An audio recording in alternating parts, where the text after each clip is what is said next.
All right, George. Can you talk a little bit about your parents and if they had any connection to Germantown before they moved up here? They did not. Okay, my mom and dad were in New York City all the way, and my two older brothers were born in New York City, and it got pretty rough down there. My dad had to work two jobs. He was a bank guard in the daytime, and then at night he would go for 3-4 hours and drive a cab. But it got pretty rough down here, so. What neighborhood did they live in? Well, my grandmother was down here too, and that was Yankee Stadium. I used to go down, and she was a, what do you call it, Linda, a bellhop, where she counted on a dumbwaiter. She'd take their people's groceries, set them there, and if they were on floor so-and-so, she had the number how many times to pull it. So that was around Yankee Stadium. So what's that area? The Bronx. Yeah, the Bronx. Okay. Yeah, that's where it was. Okay. And did your family tell any old stories? Are there any like handed down tales that you remember? No, about New York City? Or the family in general? Yeah. Well, one that sticks with me, and I'll never forget it, is my mom and dad. Well, my mom did the covering, but all the windows in where they rented at night, everybody had to cover with these drapes, dark black drapes, to cut the lights off in New York City, so to speak. So they could sleep. Well, the war. Okay. They didn't want to help the enemy if they were ever coming towards New York City. That would be a good strike for them. Okay. So they darkened the city, and then they take them off in the morning. I remember that. Oh, wow. But I never lived there.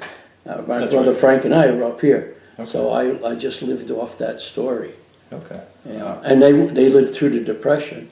Mm-hmm. So the story of making sure food went for 4 people. Wow. You know, That's right. beans and Now, and I think I was being told too to say, look how lucky you are up here.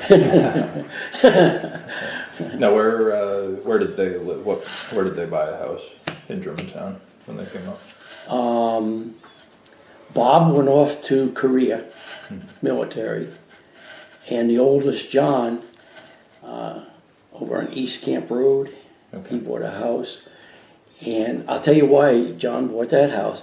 My mom and dad bought Mrs. Schultheis's house north of my house I sold. So right along and that was an egg farm and a chicken farm and all of that, because the older boys promised they'd work it if they did that.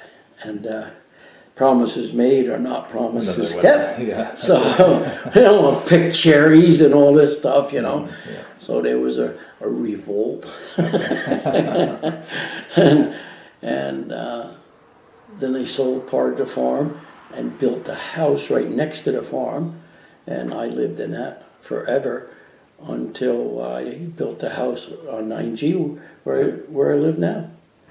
Okay. Yeah, and John went into the military also, and National Guard, and he was deployed once, and then Bob, when he came home from the service in Korea, he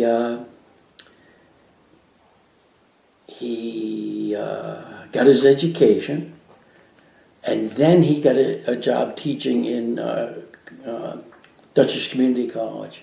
Okay. And he met a young lady there, and they got married, and then he moved to New Jersey. And that's where they spent most of their life. And he was an administrator in a college in New Jersey.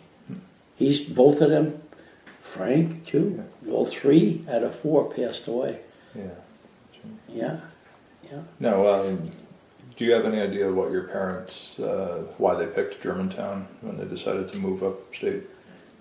No, I don't know how that farm was being sold, okay? And, no, so I don't know. That farm is what brought them up there. Okay. You know, to say they come up and looked at it and they said, yeah, we'll make it two boys, and they were happy as anything, and they did. Like I said, it was the house that I grew up in was on the farm property, and it was a barn rebuilt. So, in the previous interview, you said you worked on the Saracen farm over on Dales Bridge Road. yeah, saw him Briefly. Saw him. Very nice man, Gene Yeah, Saracen. Gene, yeah. Okay, and when I always saw him, he had those funny looking Yeah. pants. I don't know what you call them, but he was going in and out, but he always took time. Whoever was picking the grapes, he always took time. That's when I saw him. He'd either wave or come down and talk to you. And the whole farm was run by Mr. Marquisio. Okay. Okay, he was the one that ran it, and he hired the young guys and all that, you know. Okay. We have a picture in our archive of one of the barns there on fire.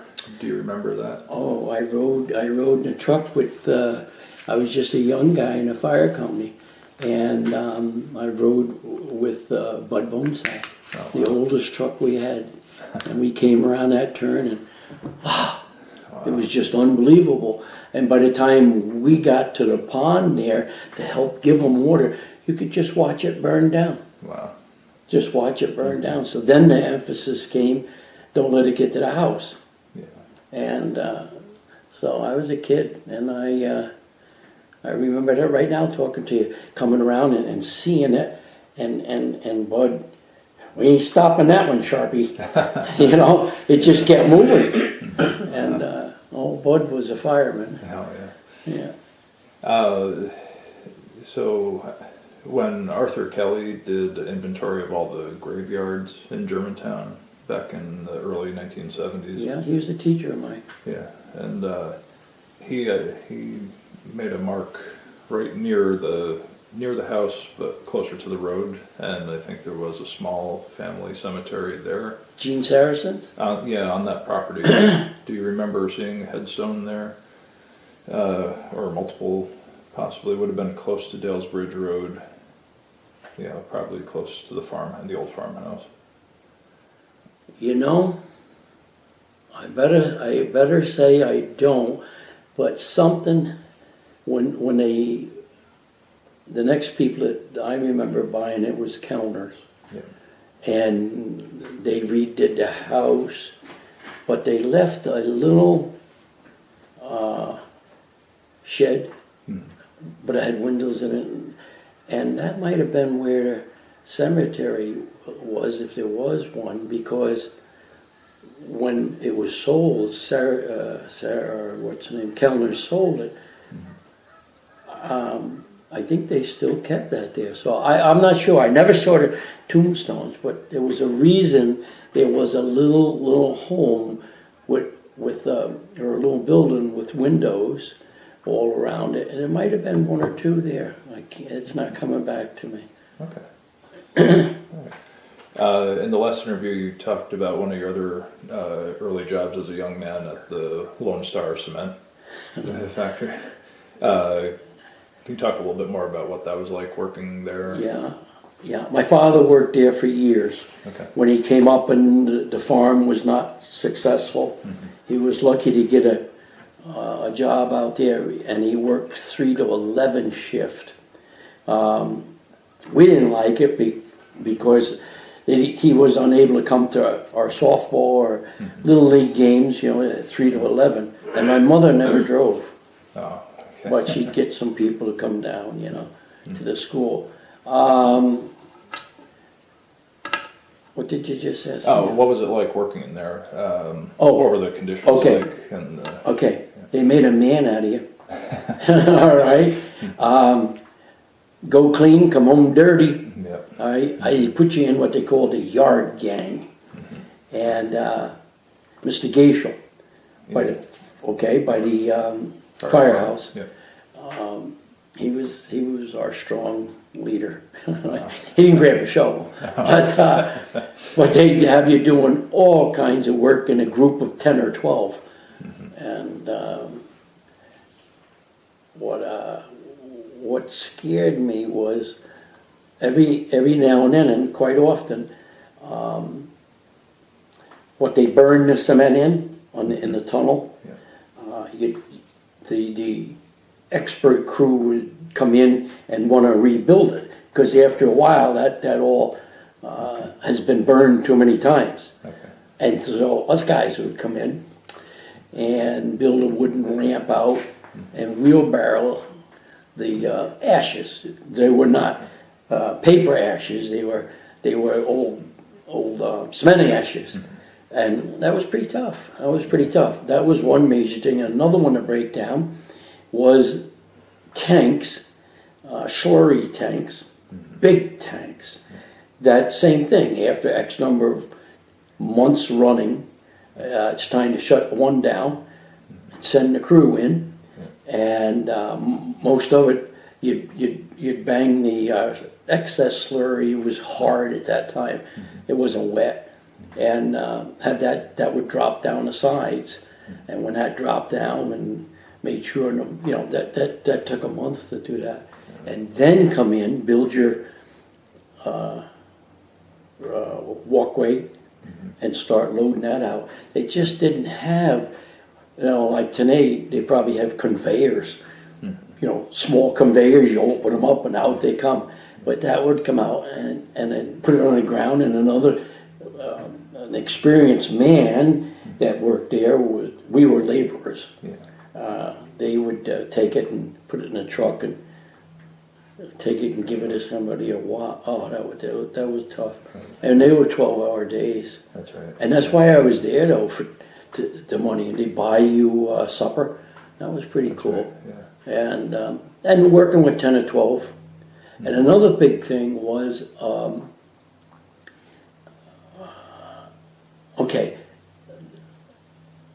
we made cement there, so no question, and certain types of cement. So there was the loading dock, and that was pretty hard, because you didn't work with a group of young people. You worked to substitute an older person. Okay. And boy, those older guys, they could take those cement bags with one hand, boom, throw them on a pallet. Yeah. And then sometimes we'd load a pallet for overseas, then have to tie it all up a certain way. But that, we always had the experts with us, and they drop it by air. But so that was hard, keeping up with them, loading the pallets. Gosh, and they always asked for volunteers, and so I didn't volunteer for that too often. But then also we had the cement come in. From other companies, and it was dry cement, and it would come in on rail car. So we would have to go down there and hook that all up, and that would be sucked off into storage areas. Okay. That was not bagged. So, what job did I just mention that was fun? Eating lunch. Eating lunch. And the meal at night was beautiful. Yeah. They'd buy that for you, but other than that, you beg for that shower. One other question Yeah. about that was, in that era, was the toll house across the road, was there anything in there, or was it boarded up like it is now? No, there was, that went to the quarry. Okay. Okay? Yeah. Greenport had a quarry, Lone Star. I worked for Lone Star. Yeah. And I don't know who bought the quarry. Either it was on both sides, you go across there, and it was on both sides. If you ever want to see it, there's a side road that goes up. And Calaruso has part of it now. And I think the city of Hudson owned some of it. Okay. And they became major swimming pools. Yeah. And then in I the dry spots, dry times, they get very low, and you'd see a car in it. And they'd hook the car out to see if somebody was in it, you know. Yeah. So I never had to work that. Oh, that was rough. That was experienced people loading trucks, but the conveyor took it. Yeah. You know, that was a conveyor job. And so it seems to me like you were into politics from a pretty young age. Young age, Interested in politics from a very young age. Yeah. Who did you look up to? Any figures in national or state politics when you were a boy or a young man that you? Okay, locally, I just had the name on my head. Locally, in Germantown, Sam Simmons. Okay. He was the supervisor. Okay. And Jay Moore. Many times I went up to Jay Moore's house, and he had that great big Coliseum. Yeah. And they Not too far from here, right? It was on. No, that was on 9G. Okay.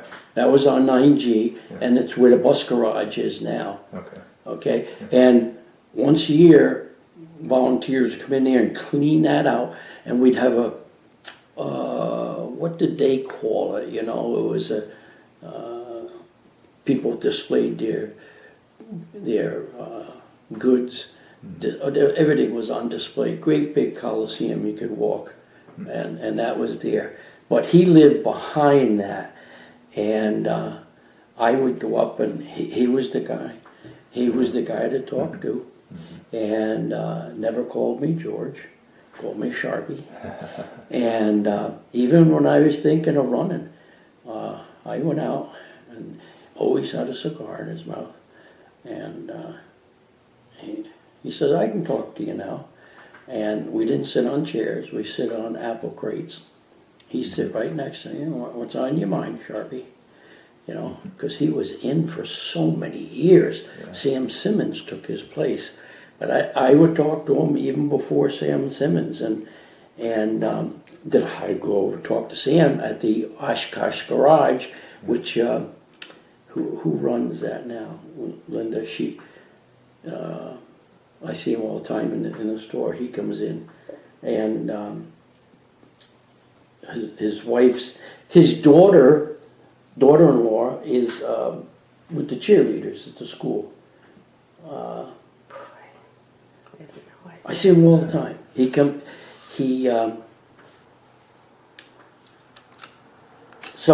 That's how I got with Sam, but Jay was he was my leader. Did you have any national or state level Jerry guys Simons. that you looked up to? Jerry Simons. Yeah. Oh my goodness. Yeah. From Ankrum. Jerry Simons. And he got whooped a couple of times in Congress for saying some stuff. He told it the way he saw it. And but he was just fantastic. And he was the one that I contacted about possibly at Cheviot going across the tracks. And by that time, there was a little shed out there. I used to sleep in that shed and camp out. Where is this at the end of the steamboat dock? Yeah, out there, that little shed. Nobody cared, I guess, so Robert Disher, myself, and we'd sleep out there, crazy. And but I talked to Jerry that I had gone on a vacation out to Cape Cod, and they have them. They extend out, and you can park left and right, and the store at the end, you know, the people fishing could come into that, get their lures, get everything else. So, you know, I got thinking, and I said to Jerry, it's just rotting down there, you know. And he said, send me a plan, send me your thoughts. He said, I got to catch a flight back to Washington. Oh gosh, I got all excited. And on my, I jumped ahead in years, on my park commission was Ed Zajacs. Okay. That name ring a bell? He taught at Red Hook School and then moved up. He was superintendent down there. I talk to him all the time now on Facebook. Where does he live, Linda? Rhode Island? Yeah, Rhode Island. But what's the place? Yeah. You're asking somebody who Well, doesn't know Rhode Island. Okay. You can take a ship. You can take a boat. He's across from the post office now. He lives there. This boy. He used to go there with his dad all the time. And off island there's an island people like to go to, and that's where what's his name, Eddie's living now. But Eddie was a go-getter. He was chairman of our park commission, and woo man, he was a go-getter. So he sketched out something for Congressman Jerry, and it leaked out.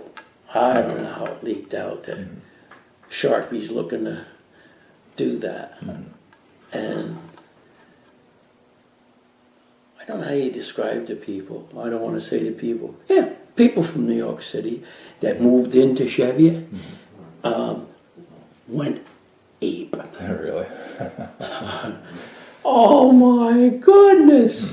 How could you even think of that? The number of cars that would be coming down and up. And I never thought of that, but we live. We live. So Jerry called me and he said, "George, you got another one we can move on to?" He says, "Wow." He said, "Wow." And one of them that lives there still, I like them. They helped us with the 300 celebration. I wouldn't use his name, but the wife do all the Costuming. Yeah, I mean, but that's you like or dislike on issues, okay? And another spark plug was Adi.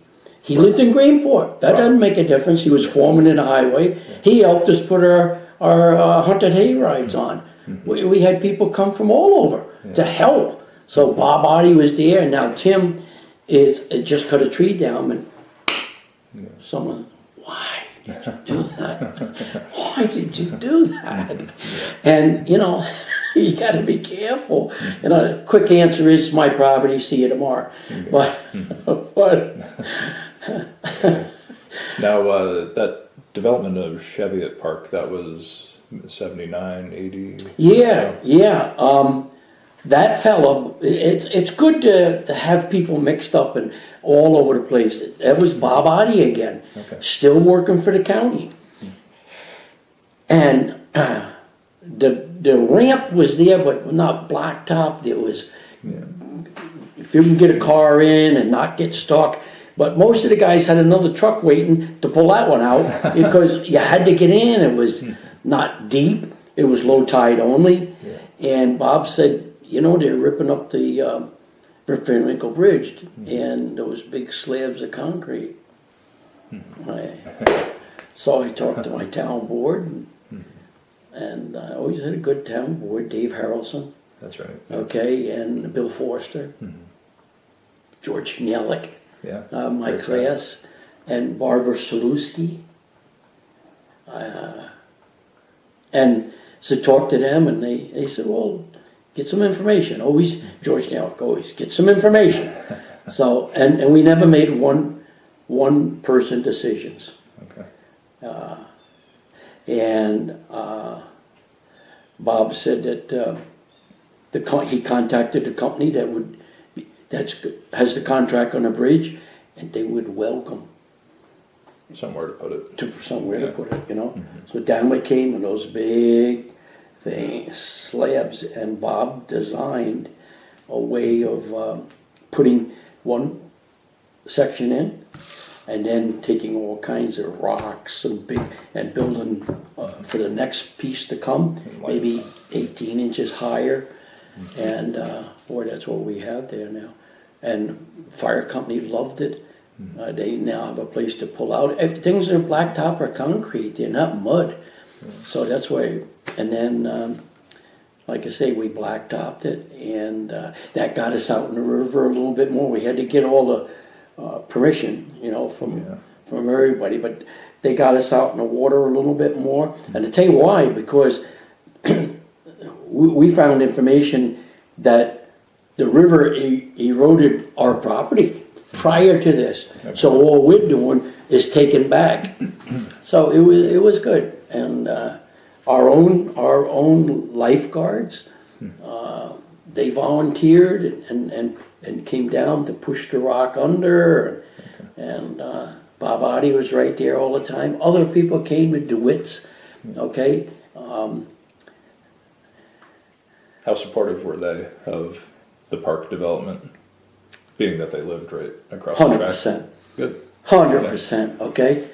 But the two brothers, Yeah. Oh yeah. I mean, we use names, okay? Oh yeah, I know. Woo! But they didn't bother us. They didn't argue over that. They had their own little camp where they argued. But yeah, I mean that was just lovely. And then bringing in, telling Livingston, telling Claremont, telling Germantown. You got some scrapings from along the road.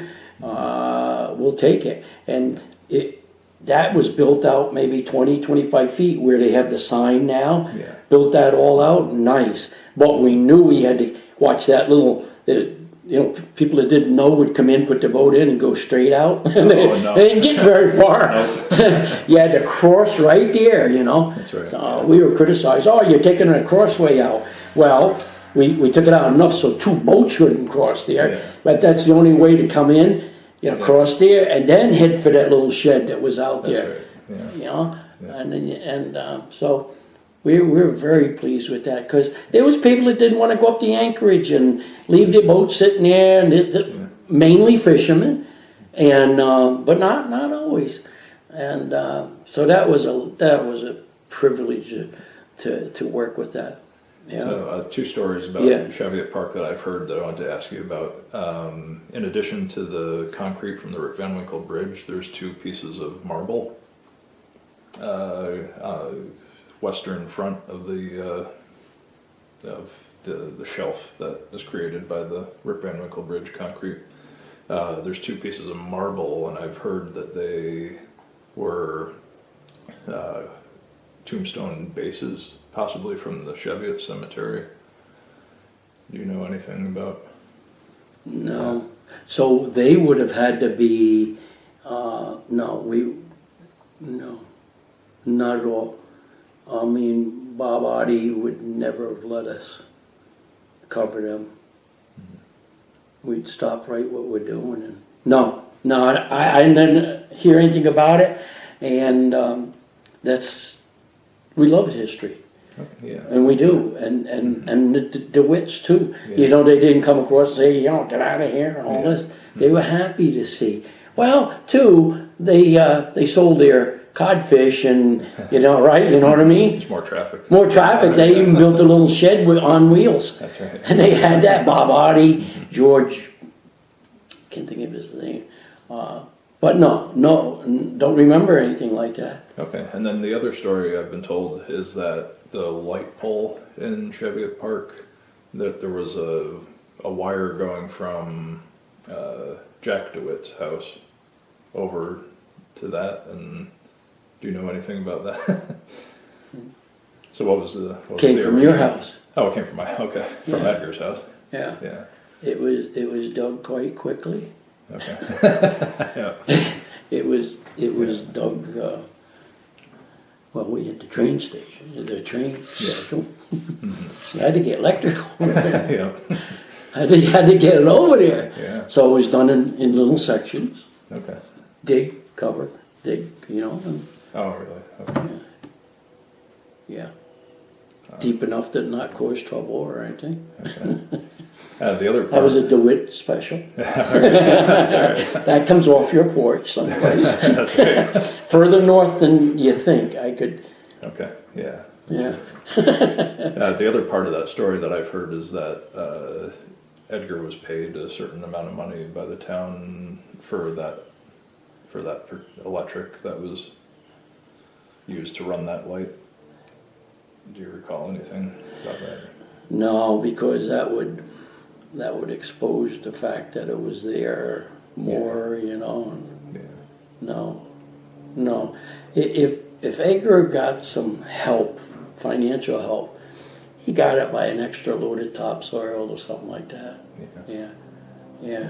Or if Edgar was cranky about it, we'd go to Jack. Play them off each other.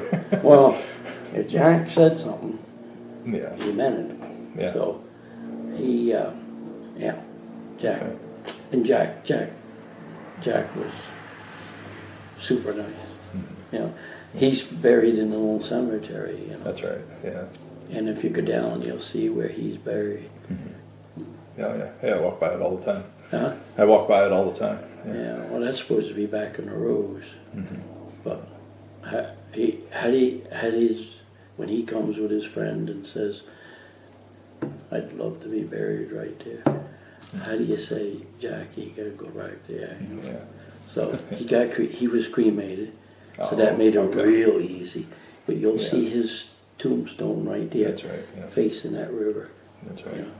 My understanding is that's the oldest part of the cemetery, is right where his headstone is. That. Yes, if there was expansion, it was east and south. Okay. Okay, because we dumped a lot of diggings from our sewer treatment project. You know, Okay. man, that came out quick when you got 4 or 5 machines digging to put the pipe in. Yeah. The new pipe, the sewer pipe, you can't put those back in until you fill over top of the pipe, according to DEC, with special dirt first. Then the rest of it you can dump back in. Oh, we had so much. dirt, yeah. So that took it that way, you know. Okay. But there's a little stream there, so we couldn't come too close. That's right. Yeah. Yeah. One thing you mentioned earlier was the Park Commission. Can you talk a little bit about the establishment of that?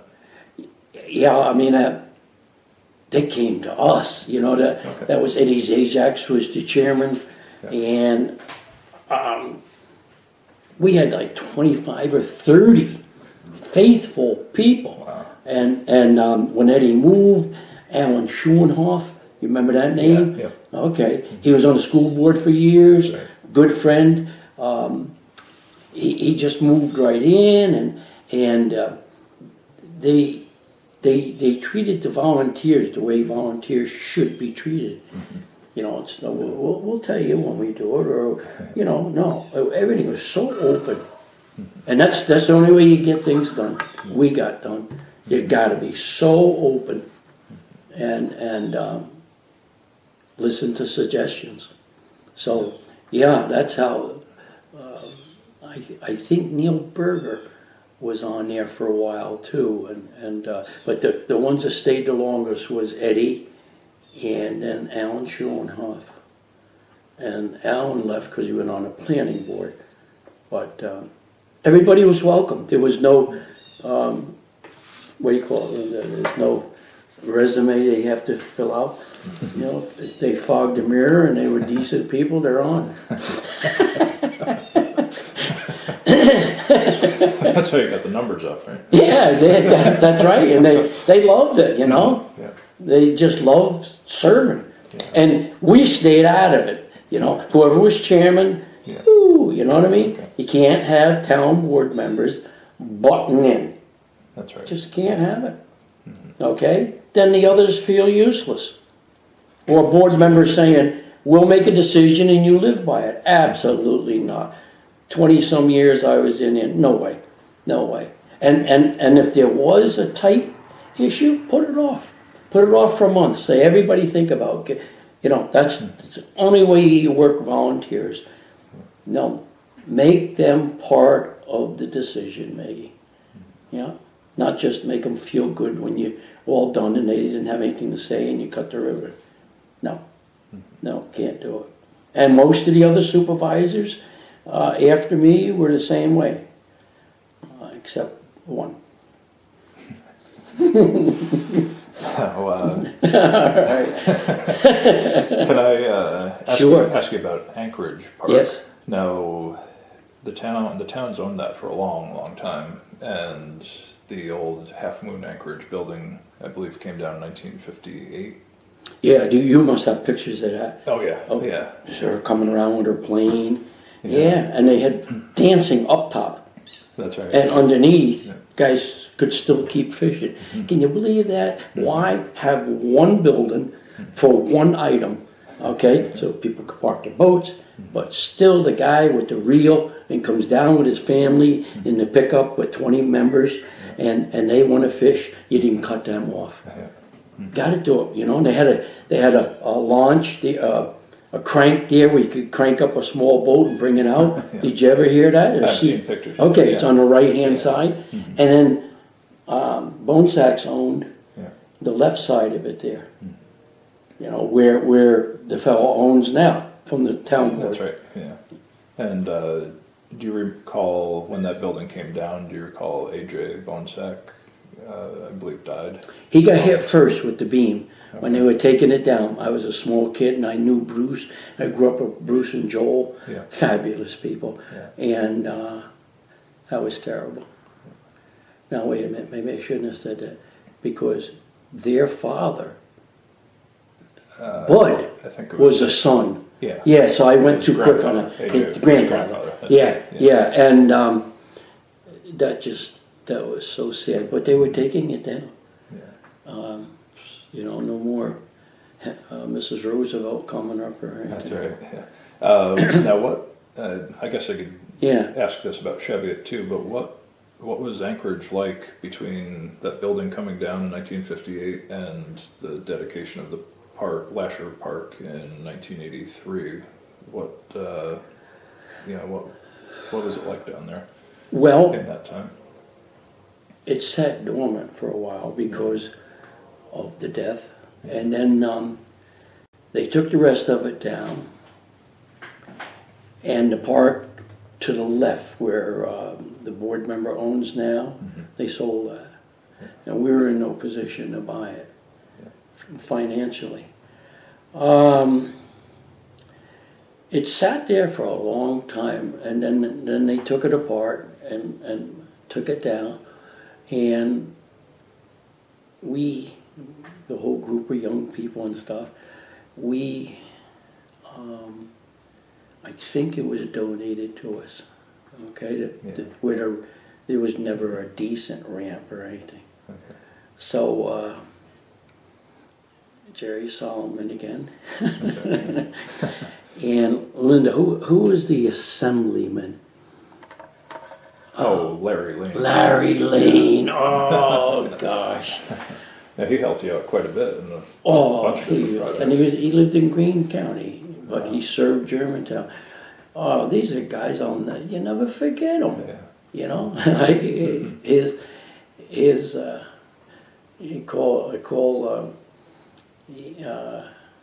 what did I just say?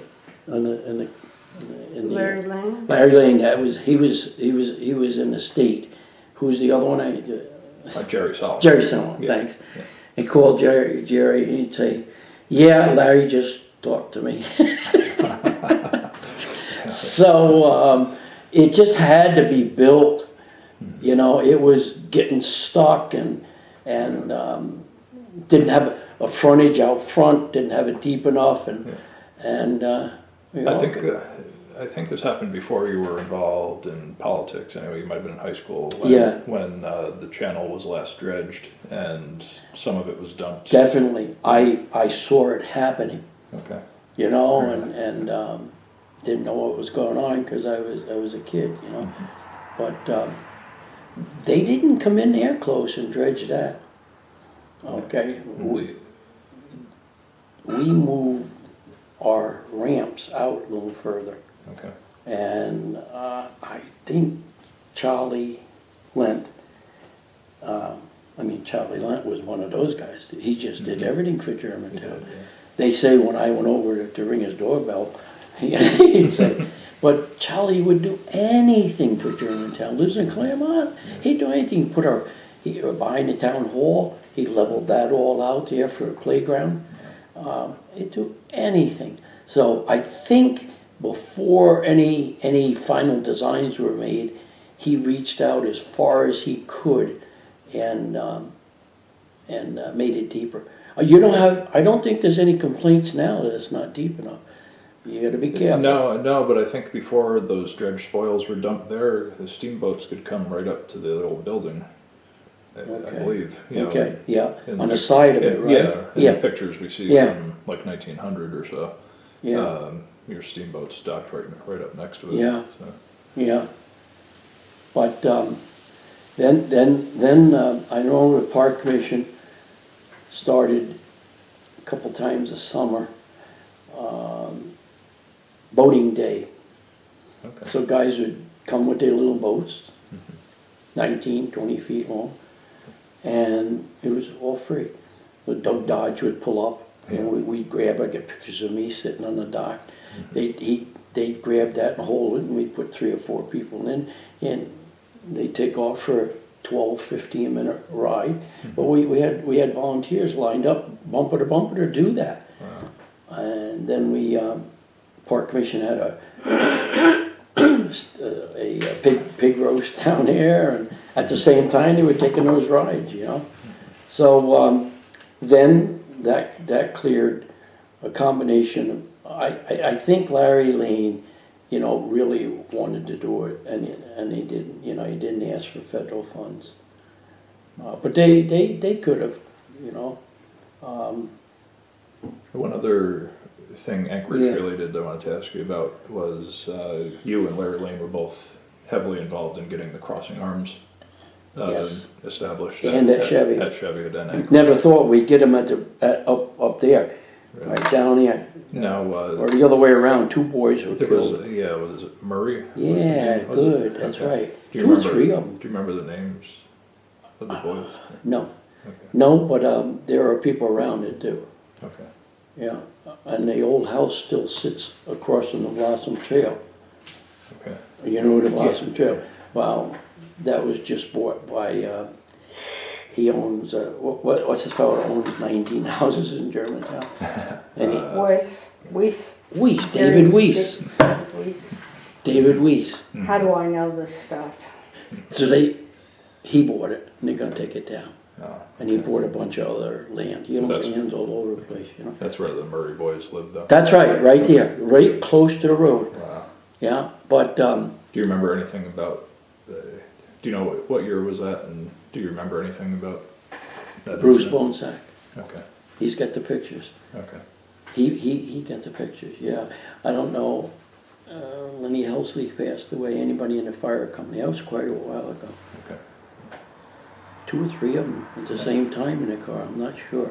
I wasn't in the fire company. Now, how long did you have to work on it? How much effort did you have to put in politically to get those crossing arms established? A lot of letter writing. Interviews at other towns that had them.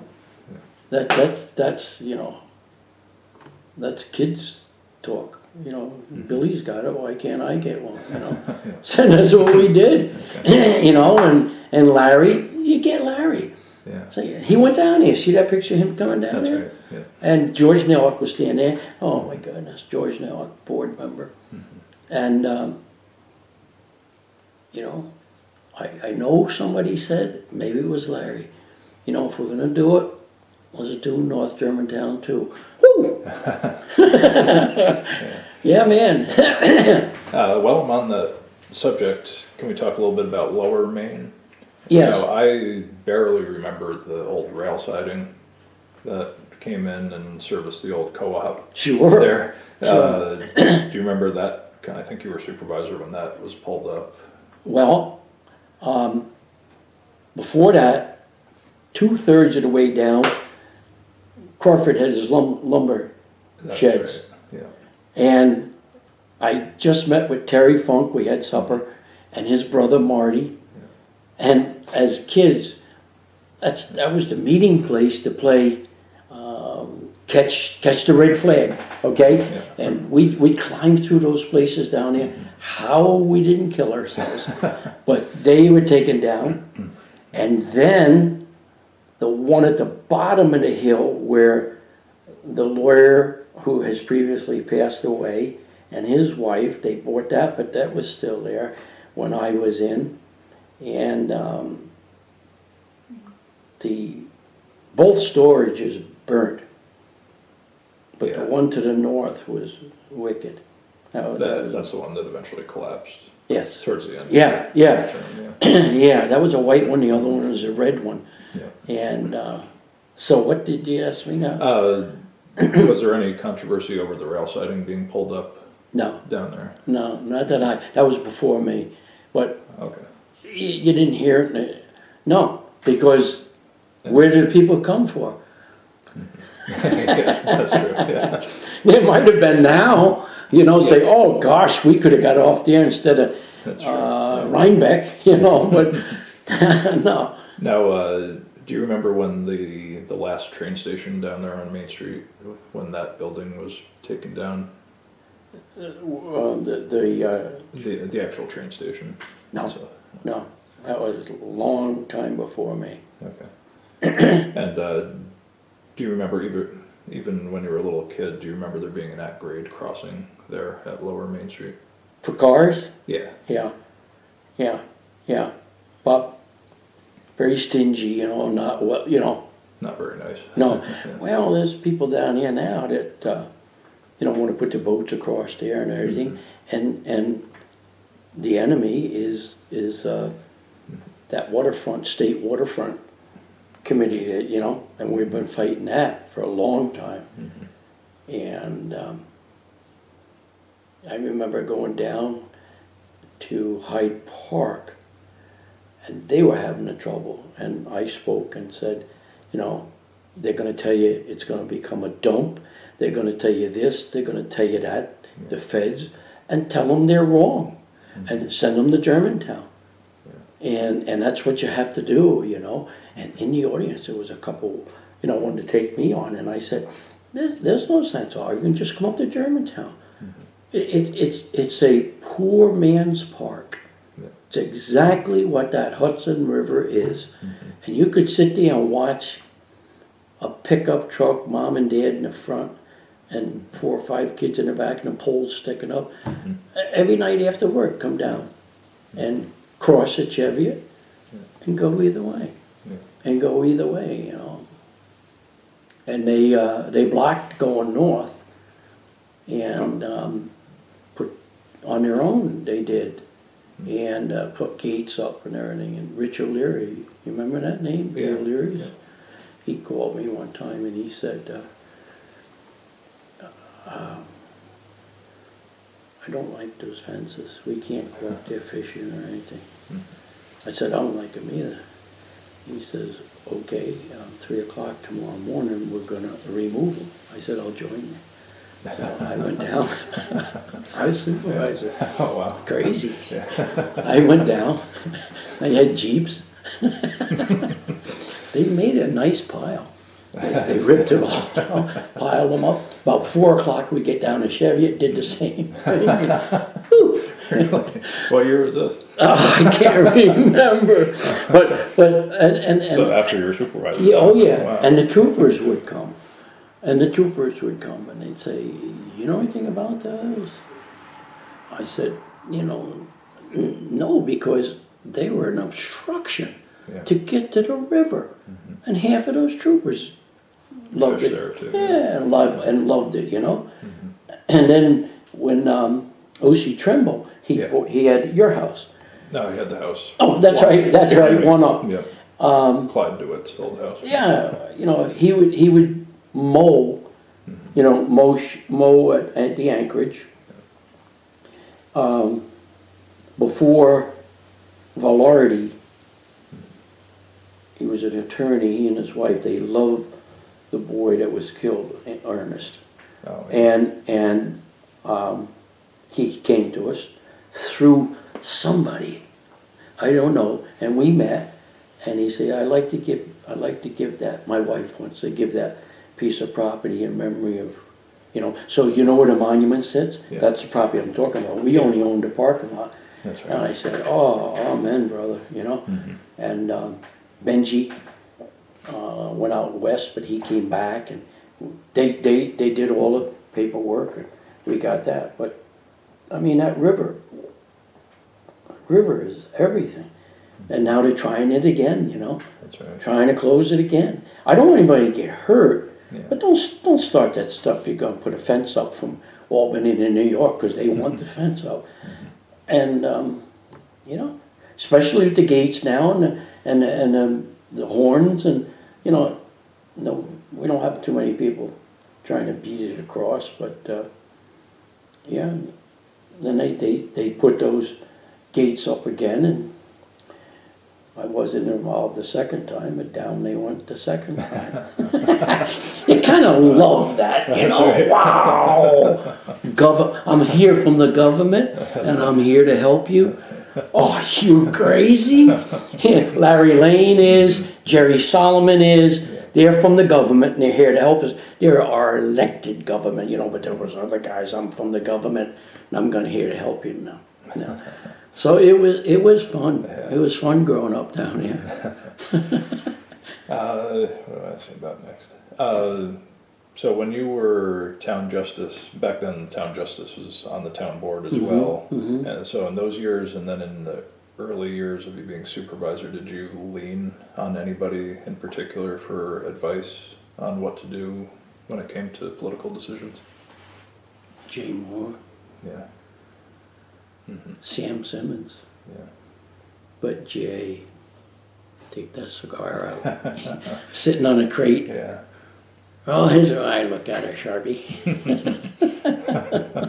Fabulous human being. Yeah, he lived till I think 2000, right? Yeah, he went in our nursing home, I think, in Philmont. Yeah. So were you asking him advice the whole time? No, Or they in kind of stop you from doing that, and I leaned more with Sam. Okay. Sam was the same way, but Jay was number one. Yeah. Jay was number one. Now you mentioned the. And that's the way to govern. You can't create things from out of the sky. You got to do it by talking. I didn't like being a town justice. I handled over 600 cases, but I was teaching school, and you try to get a warning. Some of them say thank you very much. The ones that work volunteer for the ambulance squad, that meant something to me. And it was very rare that you wouldn't get a or the same person back again if you treated it that way, But I was glad to get off.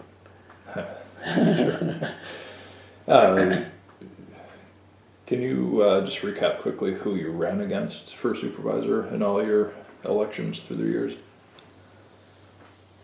If you remember. Yeah, I think the former judge, Cornelison, that was his first name, and his boys, John, they're good friends with Shaker now, and we all got together and talked about it, and he retired. He lived right on 9G there. Westervelt, Okay. Cornelius Westervelt. He was in a long time. You ran against him for supervisor? Or Well, justice? either that or he didn't run. Okay. It wasn't, bothered me as a young kid beating people that loved the fact that they've been in office 29 years. And here I stayed all that time too. But Glenn Webster was the other one, But my brother was chairman of the Republican Party, and I went over and said, I want to run against, for judge, I want to do. Man, I didn't go back there for a while. I got trounced. Oh, no. No, don't do that. You know, he's been there for all those years. His wife's chairman of the Republican Party in the county. But Who did you run against for supervisor in the 1980s and 90s? it was at one time the Kukan father. Yeah. It was one time down by the Lutheran church. Gosh, my brothers played ball against him. I can't remember. Just before the Lutheran church on the right. And he had a nickname. Potts, Deniger. Deniger. Okay. Clyde Yeah. Deniger. Okay. Okay, and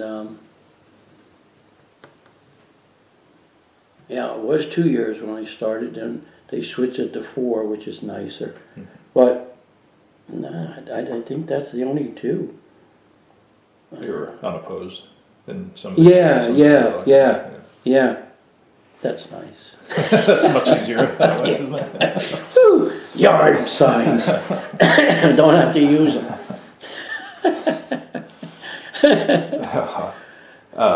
What was your experience like as part of the Columbia County Board of Supervisors? And I hated it when I first went on, and I hated it. And that Marty Tizinski, boy, he was the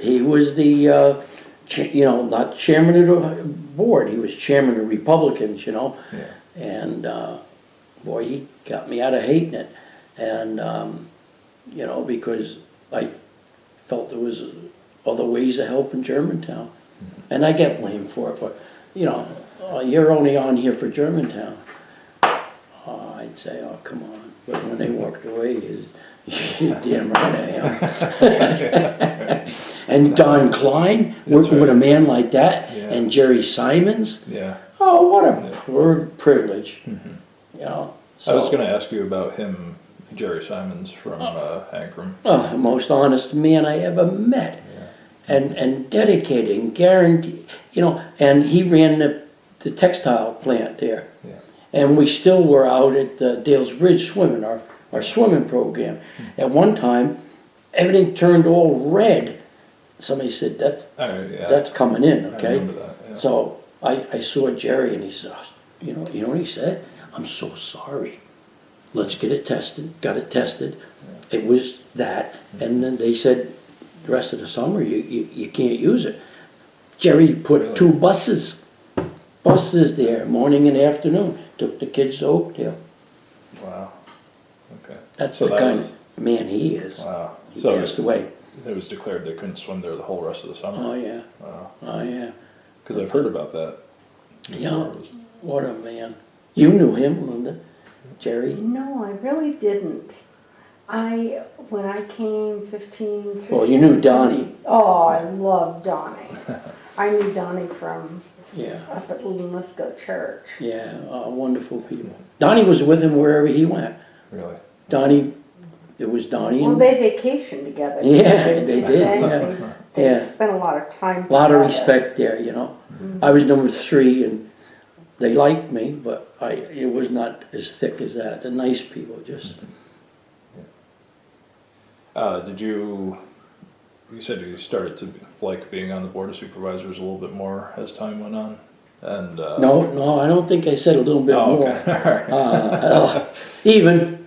Okay, all right. Even. I didn't get really sick of Germantown because we worked so much with the county. Yeah. The swimming area we got, That's right. the lake, the idea of working with Jerry, that we have to come up with 3 or 4 sites for our garbage. Yeah. And, he'd stand there and he'd go over by our garage. Yeah. He says, I saw it on the map, you own that. Mm-hmm. And I said, yeah, you see that town hall sitting there? He said, I'll block the town hall. And he did. Can't even see it with the trees he put there. He blocked the town hall. And he says, I give you a lake. Because we'll use the clay. The clay. Yeah. We covered Germantown, we covered Greenport, we covered Claremont. Wow. Wow, what a thinker. Yeah. He and Donnie. Since you brought that up, can I ask you about the Round Top Road dump? Were there any environmental issues there and in the 5-10 years before it closed? Oh, yeah, there were, oh, definitely, yeah. Some deer that didn't look like deer. Oh, really? Yeah. Oh, boy. Lumps and everything, and it leaked. Yeah. There's no question it leaked. Well, it's set on a crest. Right on a creek. Yeah, Much. the crest. Yeah. Yeah, it did do. And John Boer's farm was over here, and it leaked, and it was a pleasure to say to those guys, yeah. So I said, you take it, it's yours. And they said, we weren't born yesterday, George. We want the clay. Mm-hmm. We'll give you Some of it. some things, but the headache of that closing that, no. But it came down to the state saying that the towns should not be responsible, and they closed it for us. Nice. They put all the clay on. Yeah. But we put the clay on from Germantown. Their trucks did it, and they hired Red Miller from that's a long name, nice people, from Red Hook to dig it and shape it as a kidney, and the county followed him with another dozer and pushed it all up, and then a third dozer every day, taking truckloads of it, like I say, Germantown and all those. So that. Do you have any idea when that Round Top Road dump was established? Ooh, that's a tough one. It was originally down in Claremont. I can't think of the name. Go down 9G. Yeah. Remember where they had the little fruit stand on the right, take a left to go over towards Lutheran Church, go down the hill and come up right there. That was the big Clapidors. I think it was something like that. Boy, we're going way back. But I don't know who originally bought the land or gave it to us for the dump, or no, that was way back.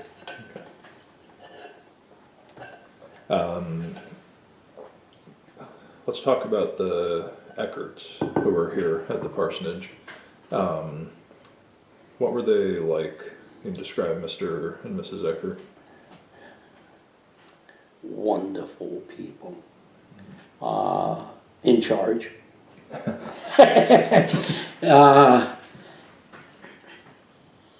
He did 99% of the talking. Okay. She got us the coffee, and he contacted me. And he said they were making their plans, their old age plans, and there was a lot of land. And I want to give it to the town.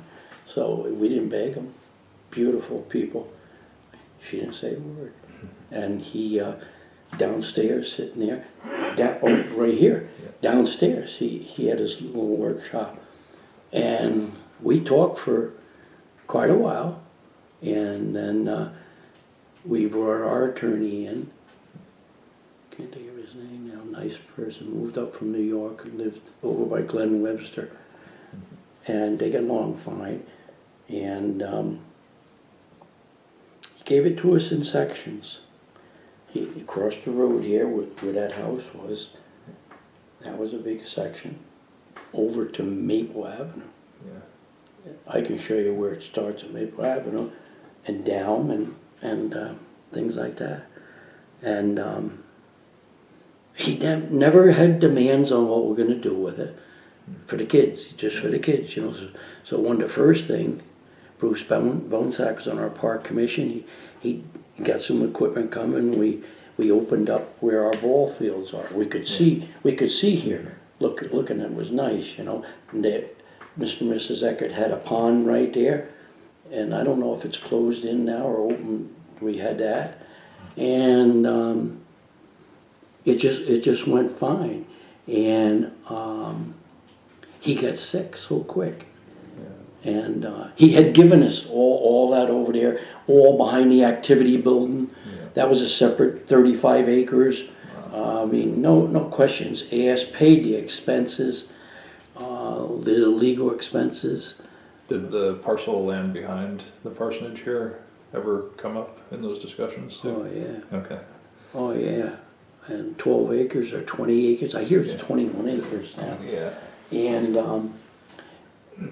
he, yeah, that was coming.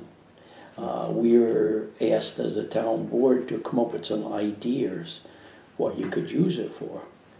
And it was well drained compared to now. Really? Okay, you go out here where Moore Road Extension. Yeah. Oh, that was all opened up. Those houses were never flooded like that. Yeah. That was all open and went down to Repco's. Yeah.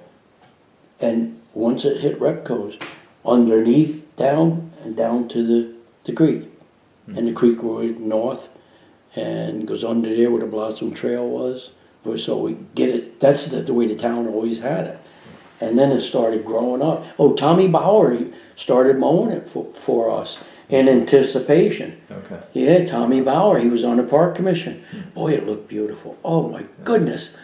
Compared, it just looked beautiful. Right out to almost Camp Creek Road. There were sections that came out by Camp Creek Road. And just so nice. We had all different crazy ideas. Taconic wanted to buy a piece of it where they want to set a complex where when people come in to discuss things and stay for the week and all of that. And it was ready to go to ink. And it's not that I didn't sign it quick enough, it's just that I had to work on the lawyer. The lawyer told me what to do, and they had to get that. That was a separate piece. Yeah. And I got a call from the lawyer that Friedel was her name, right? Friedel, yeah. And what was his name? Edward. Ed. Yeah. Edward. Never call him Ed. Yeah. Edward, it was me. Edward. And he wound up in a hospital in Massachusetts.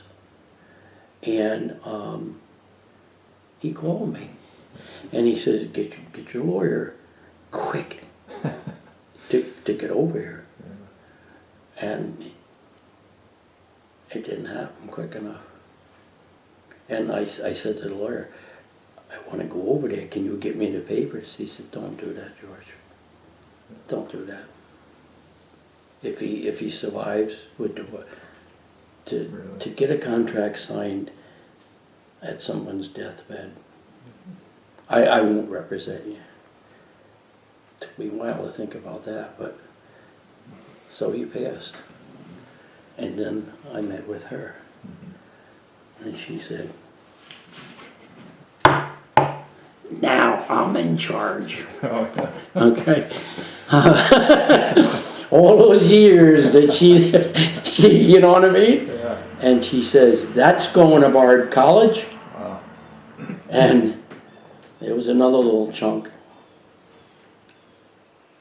What could I say? After they gave so much, you know? Yeah. But that's why she was quiet all those years. I'm in charge. And I said, why didn't I go over there? Now, I believe the Eckerts had rented the house across the road for quite a few years before they died. They had apartments. Yeah, that's in right. there, That's it. And Yeah, then, nice people. Yeah, And then after they died, the town got that house Yeah. as well. yeah. And the town We was kept it essentially rented. running apartments for a Oh, while. wow. We're not in that business, you No. know? So we carved out a little piece where your car is parked. Yeah. Okay, kept that. The pond's back there. It's not, we carved it out, you know, and got rid of it, Yeah. you know? But the town had it for something like 10 years, right? Yeah, yeah. Was it? It was a pain. It was a pain, you know? Nice people had it though. I just ran into the girl. She was walking down, and I said, I know you, and I was driving, and she's such a sweetheart. And I guess she had stopped to see it, you know. Nice. And now, after Mrs. Eckert died, Friedel Eckert, there was, in the newspapers anyway, there's talk of options being on the table for this building, the parsonage. Do you remember Oh, yeah. the political discussions around yeah. what we're going to do with the Oh, parsonage? yeah. Yeah. You sold that red one, sell this one. This is the library here, crazy. And did you ever meet, help me Linda, please. He passed away down at Dougie Dodge's, a good friend of mine, good friend of all of us. Big tall fellow, he had the three daughters. Wait a minute, you did a report on him with his train house? With his train. Yeah, on 9G, Dale Flansburgh. I was gonna say Dale. Yeah, Dale Yeah. Flansburgh. Yeah. He really helped us. He helped me a lot too.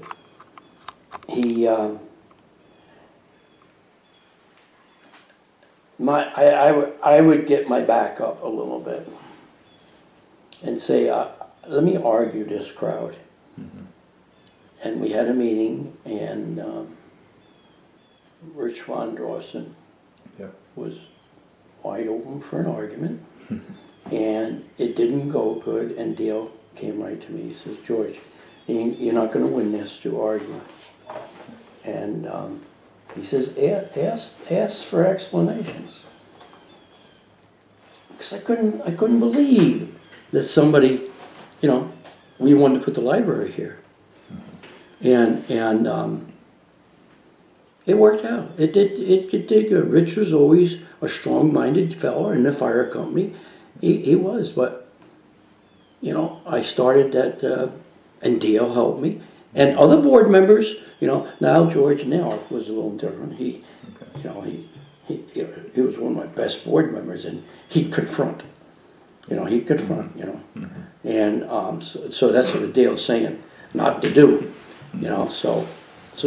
So we sat there at another meeting, and I said to Rich Von Drossen, I said, Rich, what do we get out of it if we sell it? You never know what somebody else is going to do with the building. Mm-hmm. And then, oh gosh, a couple other people say, well, I was against it, but George has got a good point. And, I turned it over to them. Mm-hmm. They wound up arguing with Rich. And then Rich, third meeting or fourth meeting, he says, I'm against it. I'll give up.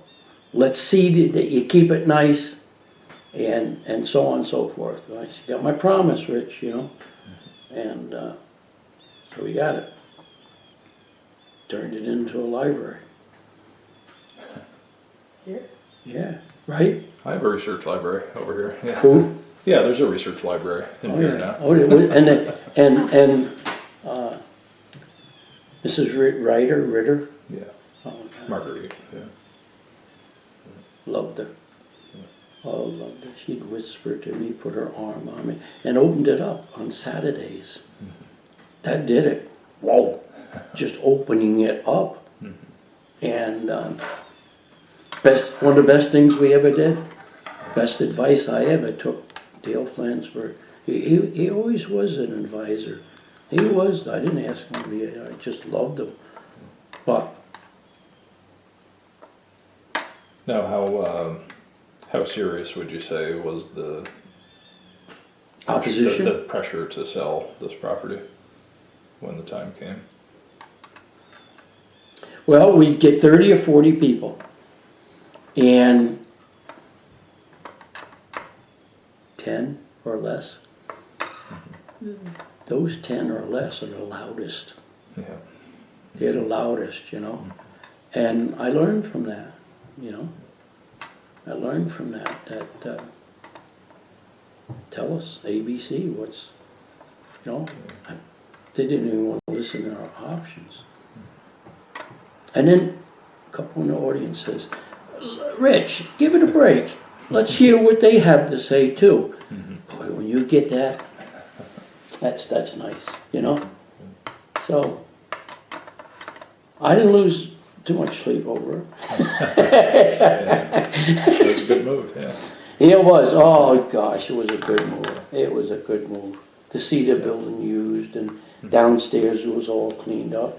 But I tell you what she did before she moved out, she sold so much to those guys down there at the college. Yeah, I think there was a big auction. Oh yeah, I couldn't And, believe she was doing it. From what I understand, we have a cabinet in the other room that the only reason it wasn't auctioned off is because they couldn't easily fit it out through the door. Oh, that broke my heart. See them guys doing that, but she still had to say, you know. And she was just felt that she never had a voice all those years, and she was right. Alfreda, is that what was her name? Friedel. Friedel. Now, were there any other donations of land to what is now Palatine Park, or was it all from the Eckert bequest? Well, I'm thinking. Yeah, it was Eckert's. From 9G up to where the town hall is, Yeah. we never owned that. We bought that. But who? Oh, the town owned it, right? Yeah. The town had a little road there because Jim Bell lived up at the end of it, Okay. right? So we wound up. No, we always owed it. Oh, and then we went down. We took a turn and went down towards Main Street, past the lumber companies and things like that. Yeah,